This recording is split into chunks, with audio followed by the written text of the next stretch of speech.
Yes. Slate one, take one. How are you feeling right now? I just feel so excited. I feel so grateful.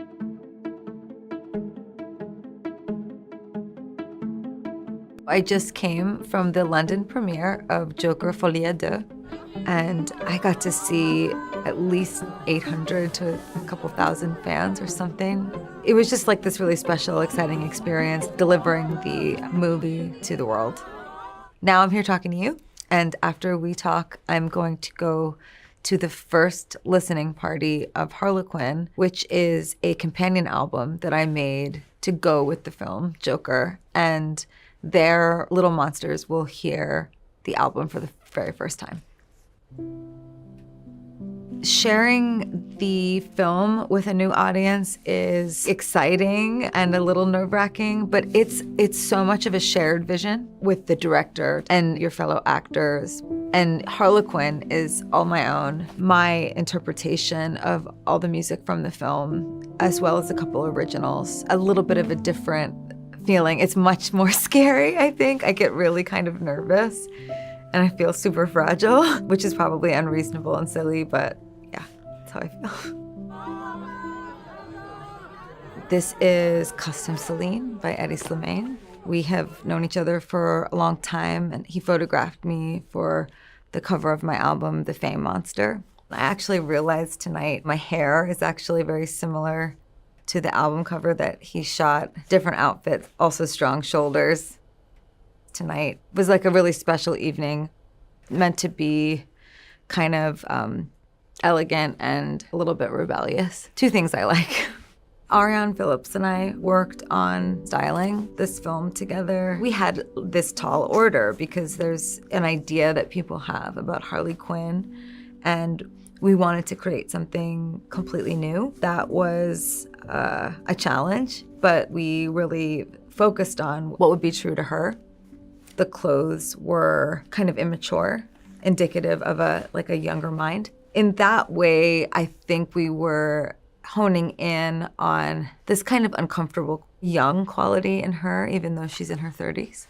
And we also talked a lot about feminism and prairie dresses and what that kind of, domestic garb meant at an earlier point in time and how it was subverted to become feminist in the right sort of context of styling. And I think that some of the reason that we did that too was because Lee is obsessed with a man. That subversion created a authenticity and vulnerability and uniqueness to her that was maybe also a little provocative. Developing Lee was really private and, something that I will always remember. And when I watched the film back, I noticed right away some things that I shared through her that are something that only people really close to me would know. I think that there's some stigmas, actors not leaving their roles.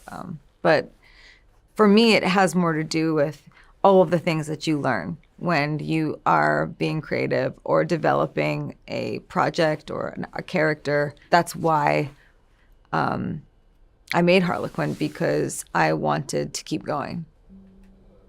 My fiance, Michael, and I co-executive produced this album. We went through this really special experience making Joker together.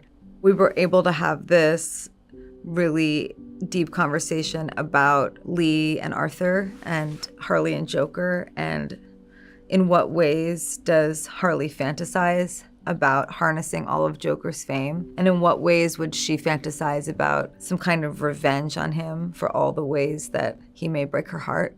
I just wasn't really done with Lee when I was done filming the movie. We decided it could be just like a really imaginative experience with music to take all the complexities of her as a character and translate them into an album. Harlequin is a woman that decides who she is when she wants to and is completely unapologetic, unpredictable, rebellious, loud and soft, pure and tainted. She's the embodiment of everything I believe women deserve to have in terms of freedom. It's like this incredibly unique experience to be in love with somebody that you can also create with. There's a song that's really special to me called Happy Mistake. And that song is a very, very personal look at the human being that played Lee and my relationship with playing broken women throughout my career in different ways.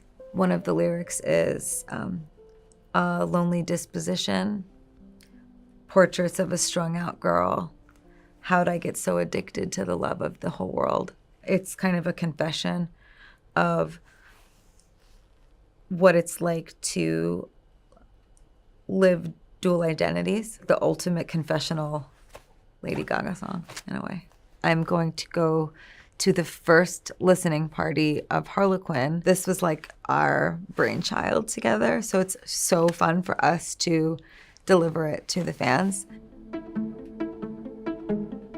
I have such amazing fans, and seeing them out in London tonight was so, so fun. They already had printouts of the Harlequin album cover, and they were wearing the makeup. That was so cool to see.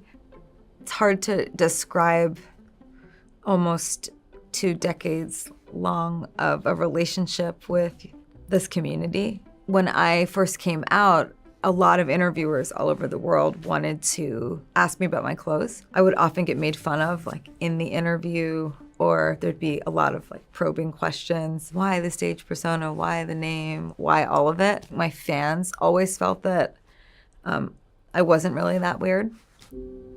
I feel like my fans always have kind of had a secret handshake with me of like, we've got you, like, we know who you are. You don't have to apologize for who you are. I still feel that way. That's really cool to run into fans at a movie premiere when you're 38 and you're still like doing hand signals and going like, it's cool, just be yourself.